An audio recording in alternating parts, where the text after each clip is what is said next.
Good morning class आज हम लोग स्टार्ट करेंगे डायनामिक्स का पहला टॉपिक है काइनेमेटिक्स। ठीक है, जो बीएससी सेकेंड ईयर के सब्जेक्टिव पेपर है। ठीक है, सब्जेक्टिव पेपर की फर्स्ट बुक है डायनामिक्स। ठीक है, तो फर्स्ट टॉपिक इसका है काइनेमेटिक्स। काइनेमेटिक्स में सबसे पहले अब हम लोग बात करते हैं डिस्टेंस की। डिस्टेंस क्या होता है? ठीक है, डिस्टेंस या डिस्प्लेसमेंट कह सकते हैं। ठीक है, तो अब सबसे पहले डिस्प्लेसमेंट है क्या? तो displacement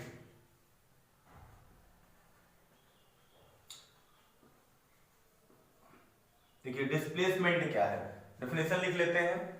when a particle particle कह सकते हो या बॉडी कह सकते हो। When a particle change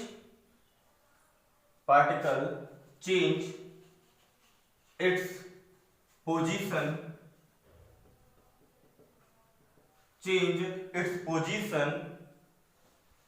with respect to object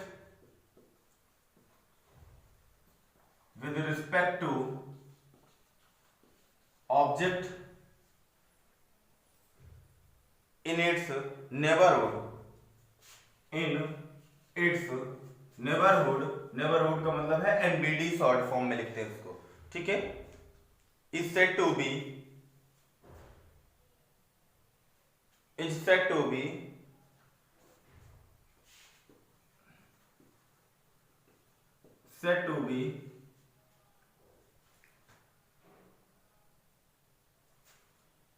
motion. अगर किसी पार्टिकल में चेंज होता है किसी ऑब्जेक्ट के रिस्पेक्ट में, तो उसे क्या कहते हैं हम लोग? उसे कहते हैं मोशन। ठीक है, किसके रिलेटिव? यानी motion relative to surrounding object या object.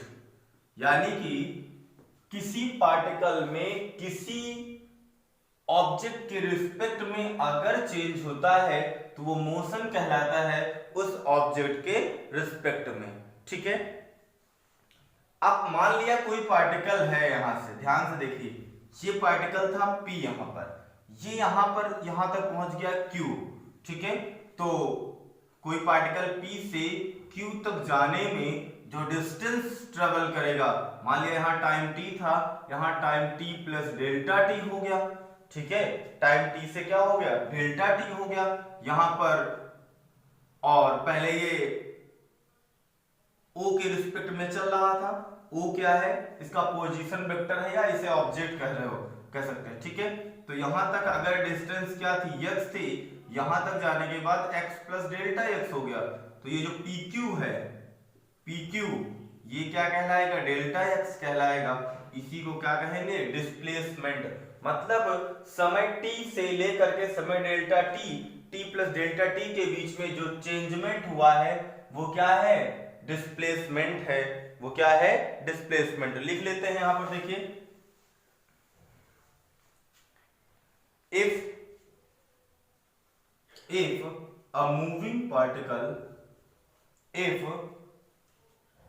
moving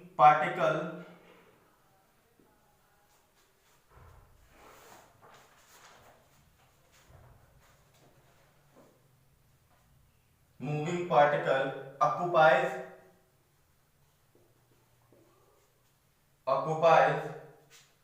two different position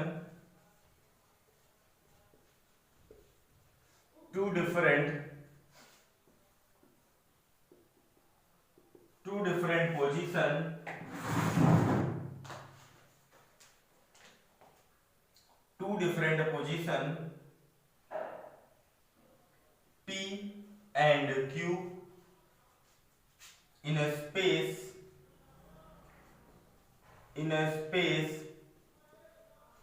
time t and t plus delta t time t plus delta t respectively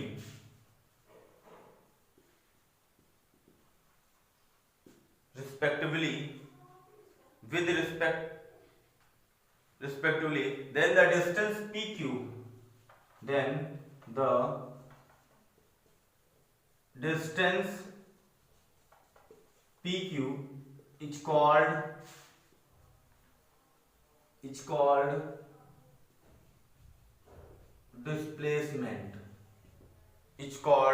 displacement, ठीक है। अब हम बात करते हैं वेलोसिटी। डिस्प्लेसमेंट के बाद क्या आता है? वेलोसिटी।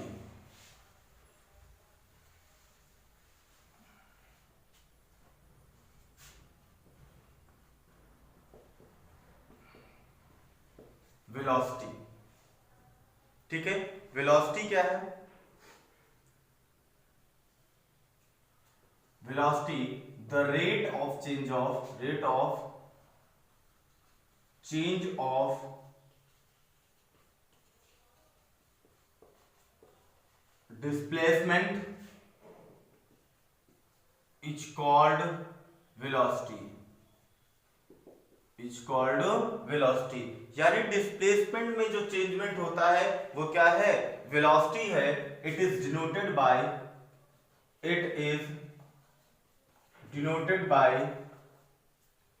v। कैसे डिनोट करते हैं इसको? v से डिनोट करते हैं, ठीक है। नेक्स्ट एक्सेलरेशन, नेक्स्ट है acceleration.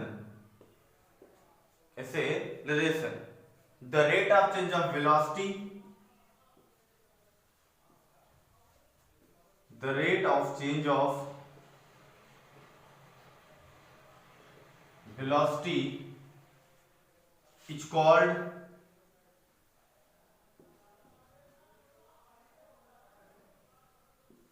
acceleration. It is denoted by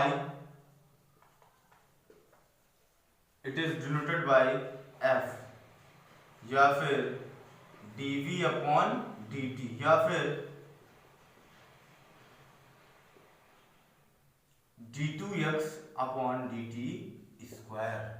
ये क्या हो गया आपके पास? एक्सेलरेशन। रेक्टिलिनियर मोशन क्या होता है मैं अभी ऐसे ही बता दे रहा हूं, आगे चैप्टर ही है रेक्टिलिनियर मोशन का, ठीक है। तो अगर कोई पार्टिकल स्ट्रेट लाइन पे मूव करता है, कहां मूव करता है?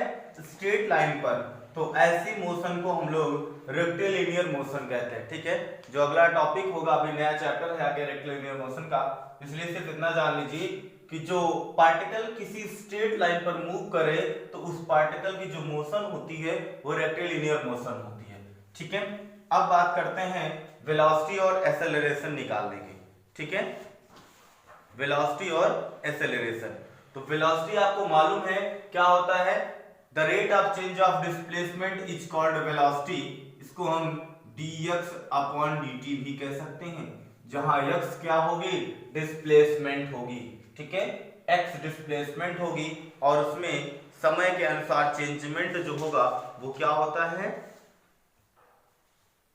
वो होता है आपके पास वेलोसिटी, ठीक। The rate of change of displacement is called velocity. देखिए कुछ क्वेश्चन हैं इस वेलोसिटी पर और एक्सेलरेशन पर बेस्ड, ठीक है, उनको सॉल्व करते हैं। तो पहला क्वेश्चन देखिए क्या है?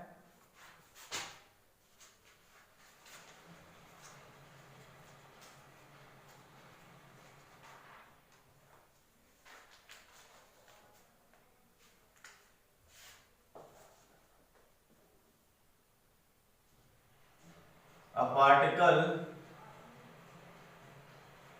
particle start from rest, start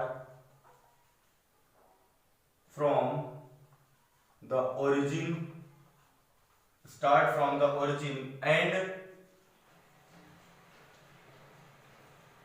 and the component of its velocity and the component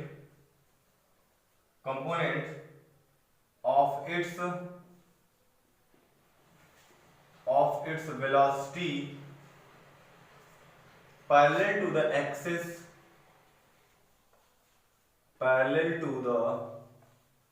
axis of coordinate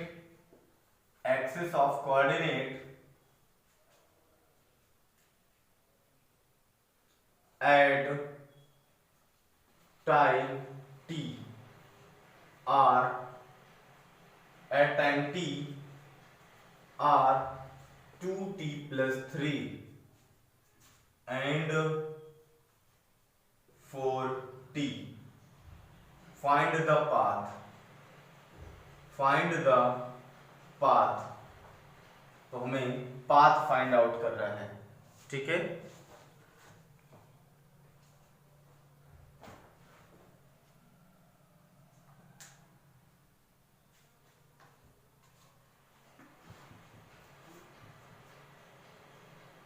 देखिए क्वेश्चन कह रहा है a particle start from the origin, यानी पार्टिकल ओरिजिन से चलना स्टार्ट करता है and the component of velocity, component of velocity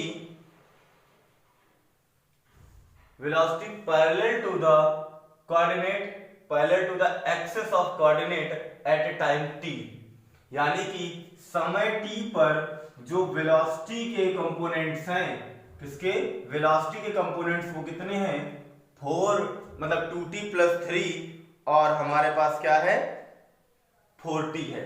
तो सॉल्यूशन देखिए, गिवन दैट, सबसे पहले तो आप समझ लीजिए ये x एक्सिस है, ये y एक्सिस है, तो x एक्सिस पर डिस्टेंस हमेशा आपको x मिलेगा, x एक्सिस पर हमेशा आपको डिस्टेंस कितना मिलेगा x मिलेगा। तो यहाँ x का मतलब डिस्टेंस का मतलब x, यानी डिस्प्लेसमेंट का मतलब कितना x।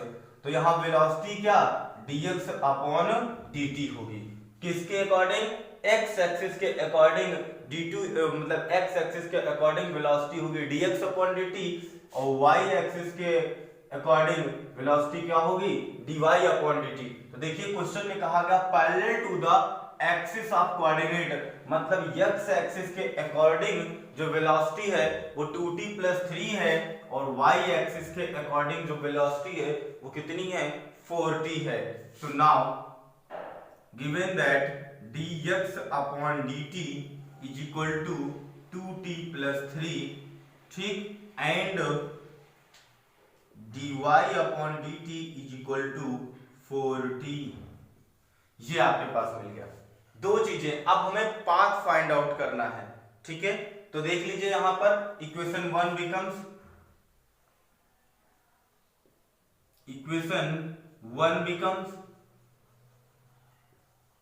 क्या है dx अपॉन dt गिवन है कितना 2t plus 3 है, ठीक है। तो dx बराबर कितना हो जाएगा 2t plus 3 और बाहर dt, इसको क्या कर दें इंटीग्रेट कर दें, क्योंकि हमें x निकालना है, इंटीग्रेटिंग, तो dx का इंटीग्रेशन हो जाएगा is equal to integration of 2t plus 3 बाहर dt plus integration constant c1, ठीक है।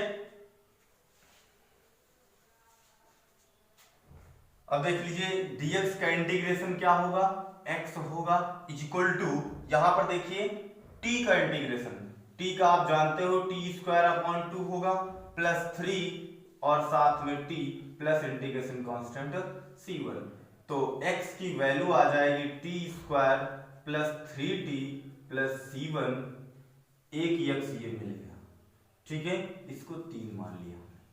अब देखिए इक्वेशन सेकंड पे काम करते हैं, ठीक है। इक्वेशन सेकंड में देख लीजिए, अच्छा पहले यहां से इस इंटीग्रेशन कांस्टेंट की वैल्यू भी फाइंड आउट कर लें, तो बाद में नहीं फाइंड आउट करना पड़ेगा, ठीक है। नाउ इनिशियली कभी भी हमें इंटीग्रेशन कांस्टेंट की वैल्यू निकालनी होगी तो इनिशियली जाना पड़ेगा।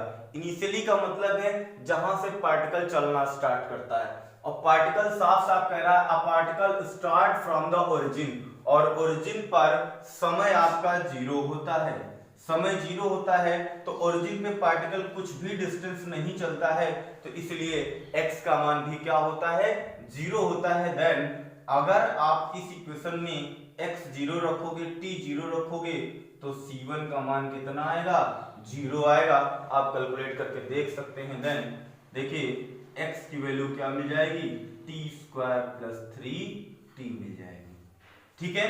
अब हम बात करते हैं इक्वेशन सेकंड की, तो equation second becomes equation second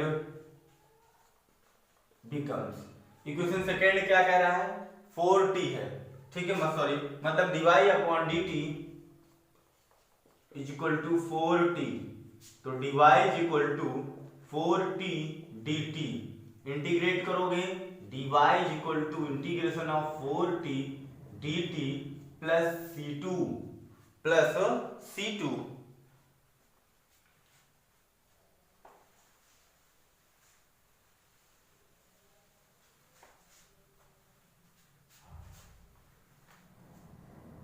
देखिए dy का इंटीग्रेशन y होगा और 4t का होगा t square upon 2 plus c2 आ जाएगा, 2 से कट जाएगा यहाँ तो 2 आ जाएगा, y की value 2t square plus c2 हो जाएगी, इक्वेशन नंबर 4, ठीक है। यहां भी हमें इंटीग्रेशन कांस्टेंट की जरूरत पड़ेगी, तो initially y is equal to 0, t is equal to 0, initially यहां पर भी क्या होगा, y का मान 0 होगा, t का मान 0 होगा, देन c2 का मान भी क्या होगा, 0 हो जाएगा, तो देन y की वैल्यू जो आ जाएगी 2t स्क्वायर, ठीक है। अब हमें x और y का रिलेशन निकालना है, क्योंकि क्वेश्चन में पूछ रहा है इक्वेशन ऑफ पाथ, यानी फाइंड पाथ करना है, पाथ का मतलब है x और y का रिलेशन। तो देखिए यहां से हम चाहें तो t का मान आसानी से निकाल सकते हैं, तो देखिए y upon 2 is equal to T square, तो t स्क्वायर मिल गया आपको और t की जो वैल्यू आएगी y अपॉन 2 की पावर 1 अपॉन 2 मिल जाएगी, ठीक है। अब पुटिंग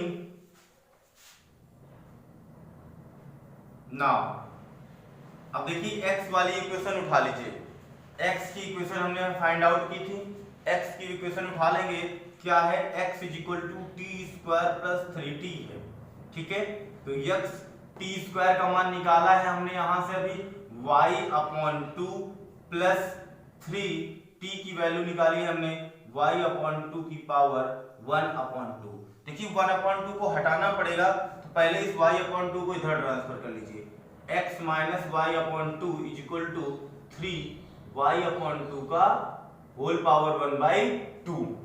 अब क्या करना है, इसको बोथ साइड स्क्वायर कर दीजिए, क्योंकि ये 1 अपॉन 2 हटाना पड़ेगा, तो हटाने के लिए आपको स्क्वायर करना पड़ेगा, तो एक नॉर्मल इक्वेशन आपको मिल जाएगी। देखिए जब यहां लिख दीजिए squaring both side, squaring both side, ठीक है, स्क्वायरिंग बोथ साइड, तो x माइनस 2 का होल स्क्वायर यानी x माइनस वाई अपॉन 2 का whole square is equal to 3 का स्क्वायर क्या हो जाएगा, 9 हो जाएगा, और इधर y अपॉन 2 आ जाएगा, a माइनस बी का होल स्क्वायर। आप चाहें तो इसी को आंसर लिख सकते हैं, आप चाहें तो इसको आंसर लिख सकते हैं, या नहीं चाहते तो आप इसको और सॉल्व कर सकते हैं। देखिए कैसे, a square B square minus 2ab is equal to 9y upon 2, ठीक है।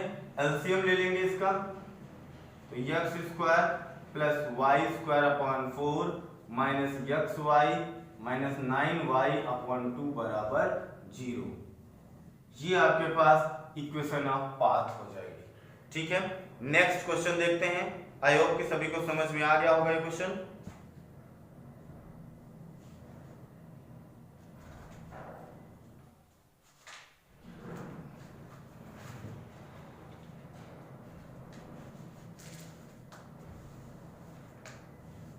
नेक्स्ट क्वेश्चन देखिए,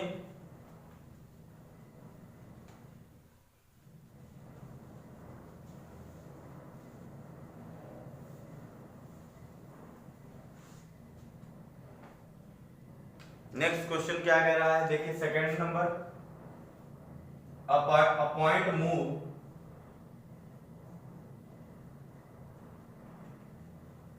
appoints move in a straight line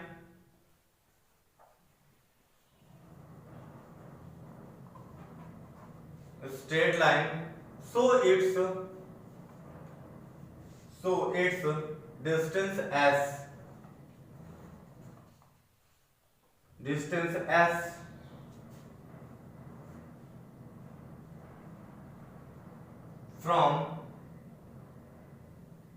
from fixed point at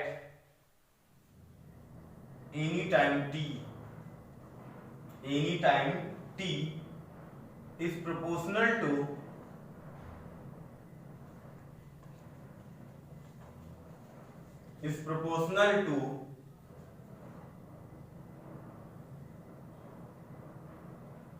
t की power n is proportional to t की power n if v be the velocity and f the acceleration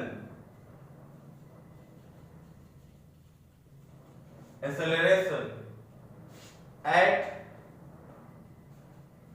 time t, so that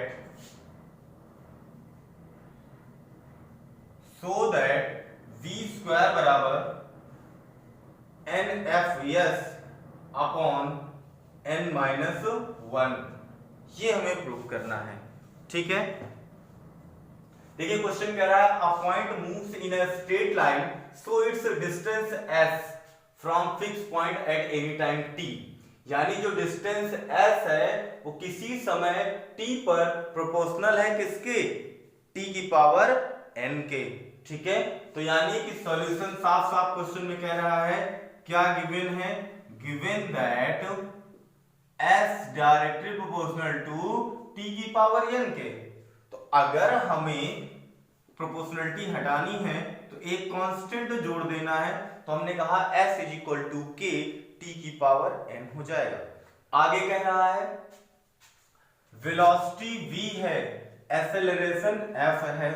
ठीक है, velocity क्या है, v है, और acceleration क्या है, s है। तो वेलोसिटी देखिए, पहले वेलोसिटी फाइंड आउट कर लेते हैं। वेलोसिटी का मतलब v is equal to ds बटे dt होना चाहिए, ds बटे dt, क्योंकि डिस्टेंस जो है वो s है और वेलोसिटी जो होती है क्या होती है, चेंजमेंट ऑफ डिस्टेंस या डिस्प्लेसमेंट कह सकते हो। तो देखिए इसको एक मान लीजिए, इसको डिफरेंशिएट करेंगे तो k n t की पावर n माइनस 1 हो जाएगा। अब आपको चाहिए एक्सेलरेशन चाहिए, तो एक्सेलरेशन भी यहीं पे फाइंड आउट कर लेते हैं। Acceleration f is equal to d2s upon dt square या फिर dv अपॉन dt। तो इसी को एक बार और kn n माइनस 1 t की पावर n माइनस 2, ये आपके पास d2f निकल आएगा, मतलब f निकल आएगा। अब यहां से हम चाहें तो पहले निकाल लेते हैं, फाइंड कर लेते हैं, now v square find out कर लेते हैं। v स्क्वायर बराबर v की वैल्यू निकल आई है, तो k n t की पावर n माइनस 1 का होल स्क्वायर, मतलब k n square n square t की पावर 2n माइनस 2। ठीक है, अब RHS को फाइंड आउट कर लेते हैं। इसको मान लिया हमने 2, RHS ले लीजिए। RHS क्या है, NFS अपॉन n माइनस 1। ठीक है, NFS upon n minus 1, n f की वैल्यू हमने फाइंड आउट करी है अभी, क्या है, kn n माइनस 1 t की पावर n माइनस 2 और आगे क्या है s का मतलब है k t की पावर n बटे n माइनस 1। ये n माइनस 1 से क्या हो गया, कैंसिल आउट हो गया। तो देखिए n into n square, k into k square t की power n minus 2 plus n, तो आ जाएगा हमारे पास n square k square t की पावर 2n माइनस 2। ठीक है, ये RHS की वैल्यू आ गई। इसको मान लो 3 बाई इक्वेशन 3 एंड 4 से, सॉरी बाई इक्वेशन 2 एंड 3 से LHS बराबर क्या है, RHS है, ठीक, यानी V स्क्वायर बराबर NFS बटे n-1 होगा। ठीक है, ये आपके पास नेक्स्ट प्रॉब्लम हो गई है। एक और प्रॉब्लम देखिए।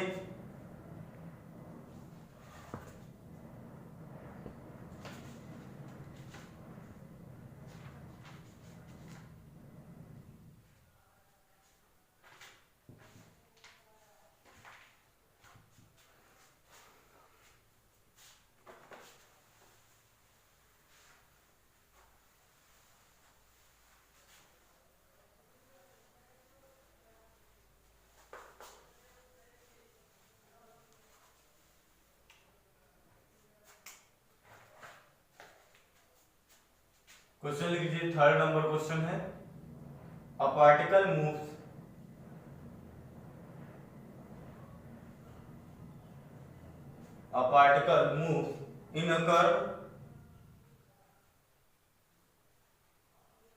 in a curve y is equal to log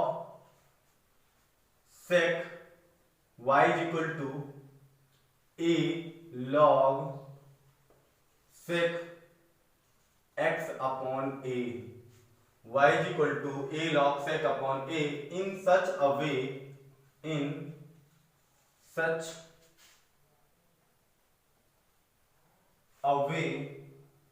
that the tangent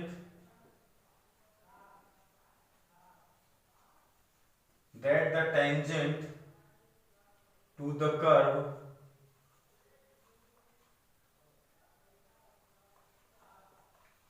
rotates uniformly.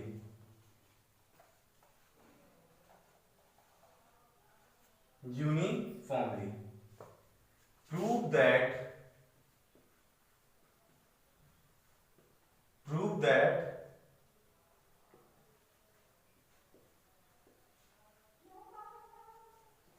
the resultant acceleration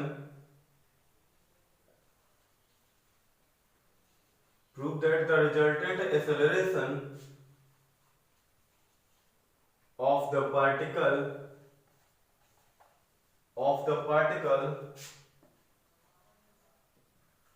varies as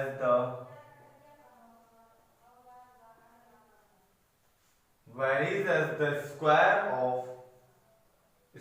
of the radius of curvature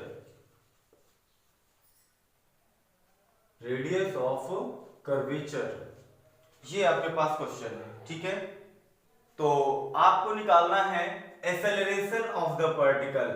acceleration का मतलब है सबसे पहले हमें रिजल्टेंट एक्सेलरेशन निकालना पड़ेगा। रिजल्टेंट एक्सेलरेशन का मतलब होता है अकॉर्डिंग टू, ध्यान से समझ लीजिएगा, ये x एक्सिस के अकॉर्डिंग एक्सेलरेशन होगा और ये y एक्सिस के अकॉर्डिंग एक्सेलरेशन होगा। तो दोनों का अंडर रूट के अंदर स्क्वायर कर देंगे तो रिजल्टेंट एक्सेलरेशन निकल आएगा। और हमें शो करना है f is directly proportional to rho square. Rho क्या होती है? रेडियस ऑफ कर्वेचर होती है। ये आपको बीएससी फर्स्ट ईयर में डिफरेंशियल कैलकुलस में पढ़ाया गया है कि rho is the radius of curvature, तो varies as the square of the radius of curvature, यानी f is directly proportional to the rho square. ठीक है, चलिए स्टार्ट करते हैं क्वेश्चन को। तो सबसे पहले सॉल्यूशन देखिए क्या गिवन है। तो इक्वेशन ऑफ पाथ क्या दिया गया है?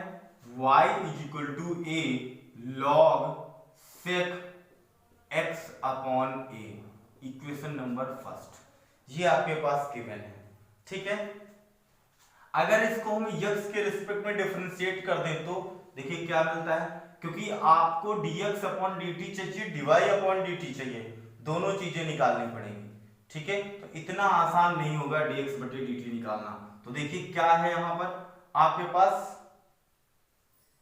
y मिल गया, तो on differentiating with respect to x, तो dy upon dx is equal to क्या होगा? a तो रहेगा, log का होता है 1 अपॉन x, तो 1/x का सेक x बटे a।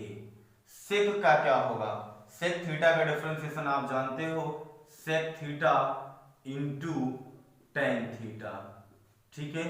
Sec x tan x, और x क्या है 1 यानी x अपॉन a है तो x का हो जाएगा 1 a आ जाएगा, ठीक है।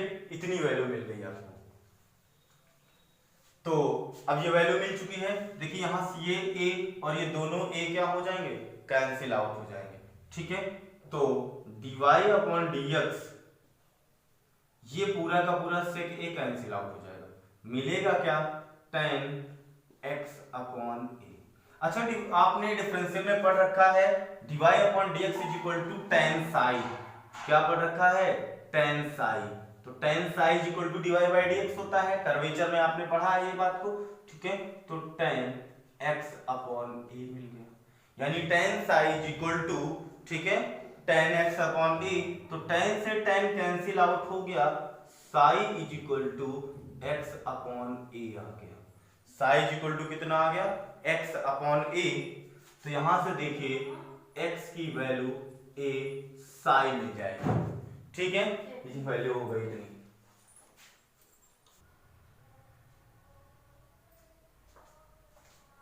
ठीक है। तो x की वैल्यू हमें मिल गई है a psi, ठीक है। इसको इक्वेशन सेकंड मान करके छोड़ देते हैं, ठीक है। अब देखिए हमने dy बाई dx निकाला था, यहाँ पर dy बाई dx की वैल्यू कितनी निकली थी, tan x अपॉन a। तो इसको सेकेंड ऑर्डर अगेन डिफरेंशिएट करते हैं ना, यानी कि अब हमें चाहिए d2y अपॉन dt स्क्वायर चाहिए, d2y अपॉन dt स्क्वायर।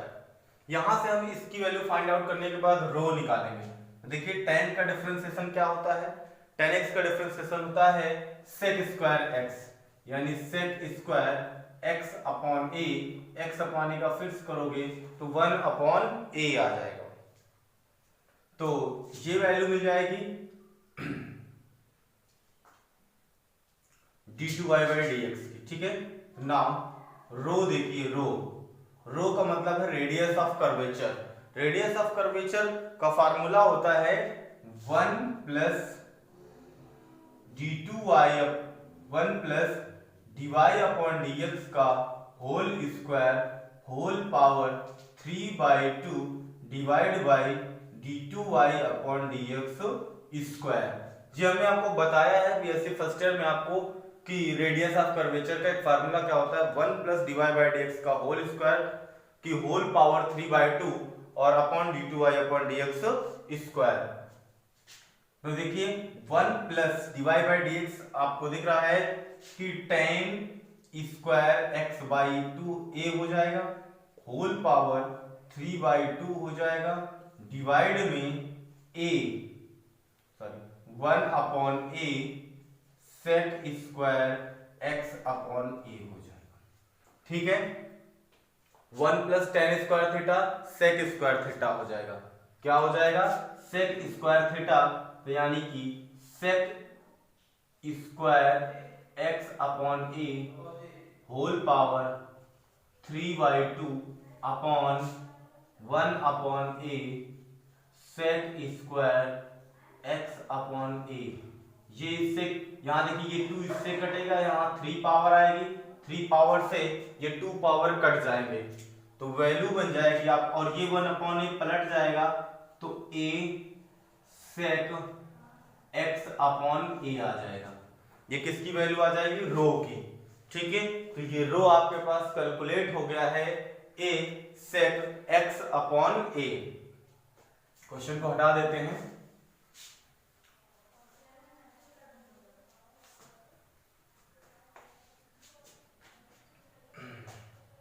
रो मिल गया आपको a sec x upon a, ठीक है।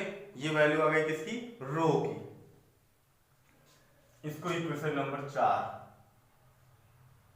3 मान लीजिए, इक्वेशन नंबर 3 ले लिया इसको।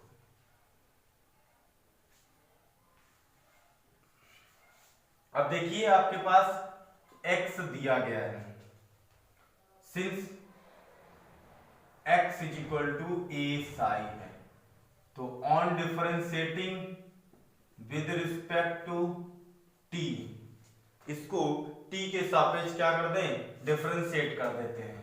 जब t के सापेक्ष डिफरेंशिएट करेंगे तो देखिए क्या मिलता है, dx upon dt is equal to a d psi upon dt, dx upon dt is equal to a d psi upon dt। Question में ये कहा था, क्वेश्चन एक बार देख लीजिएगा, टेंजेंट टू द कर्व जो होता है यूनिफॉर्मली है। क्वेश्चन में ये क्या कहा गया है, with tangent to the curve rotates uniformly. Uniformly का मतलब है टेंजेंट टू द कर्व यानी uniformly. Now according to question, according to question क्या कह रहा है, according to question d psi upon d t is equal to constant, d psi upon d t is equal to constant.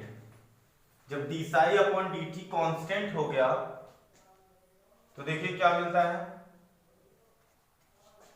यहां से dx upon dt जो मिलेगा ac मिल जाएगा। क्या मिल जाएगा, ac। अगर इसी को अगेन डिफरेंशिएट कर दो d2x अपॉन dt स्क्वायर तो क्या मिलेगा, 0। ठीक है, तो जब ये वैल्यू आ गई d2x अपॉन dt स्क्वायर, ये क्या हो गया, 0 हो गया। क्योंकि हमें एक्सेलरेशन मैंने स्टार्टिंग बताया था आपको, अब हमें तलाश है d2y अपॉन dt स्क्वायर की। तो देखिए नाउ d2y अपॉन d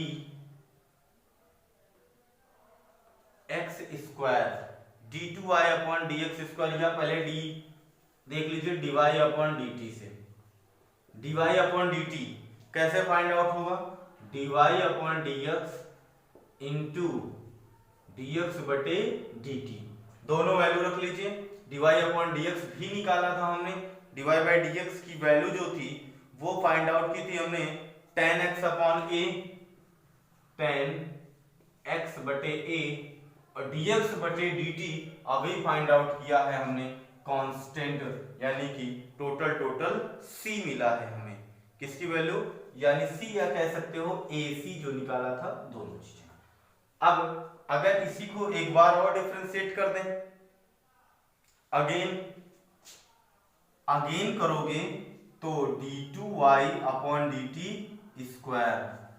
ठीक है, तो देखिए क्या मिलेगा, tan का हो जाएगा sec स्क्वायर, tan का क्या हो जाएगा, sec स्क्वायर x बटे a into 1 upon a into ac, a से a कट जाएगा, d2y upon dt square is equal to c sec square x upon a, c sec square x upon a।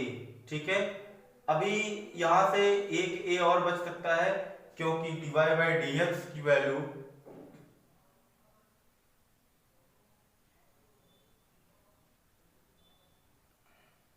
Into ac था into a,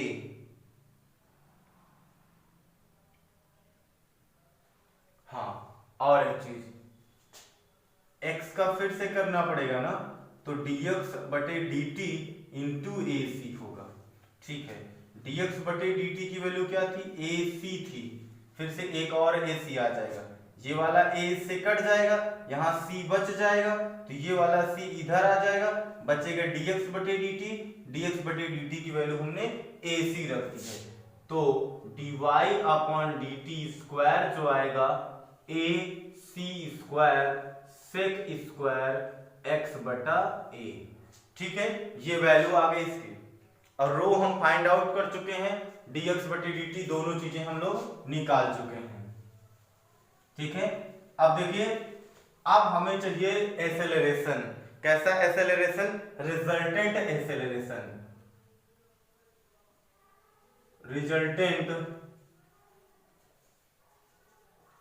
resultant acceleration under root d2x बटे dt square का whole square plus d2y बटे dt square का whole square under root dx बटे dt, ठीक है, dx बटे dt का होल स्क्वायर, यहां देखिए ये 0 था, 0 का स्क्वायर, इसमें स्क्वायर करोगे तो a स्क्वायर c की पावर 4 sec स्क्वायर यानी sec की पावर 4 x बटे a, ठीक है, ये वैल्यू हो जाएगी। अब यहां से सब कुछ बाहर आ जाएगा तो ये एक्सेलरेशन है यानी f है, तो f is equal to a c square sec square x बटे a, ठीक है। अब देखिए यहां से हमने ऐसे जो रेडियस ऑफ कर्वेचर है वो वैल्यू निकाली थी, क्या आई थी रेडियस ऑफ कर्वेचर की वैल्यू a sec, तो c स्क्वायर को बाहर कर दो, ठीक है, c स्क्वायर को बाहर कर दो, एक a से मल्टीप्लाई कर दो और डिवाइड कर दो, तो ये मिल जाएगा sec स्क्वायर x बटे a, तो c स्क्वायर बटे a और रो स्क्वायर, ठीक है, तो f is directly proportional rho square, क्योंकि मैंने ये कांस्टेंट जो c स्क्वायर अपॉन a है इसको हमने क्या किया, हटा दिया है, तो कहा गया the acceleration is directly proportional to the square of radius of curvature, ठीक है। अब हम लोग बात करेंगे नेक्स्ट वीडियो में, ठीक है।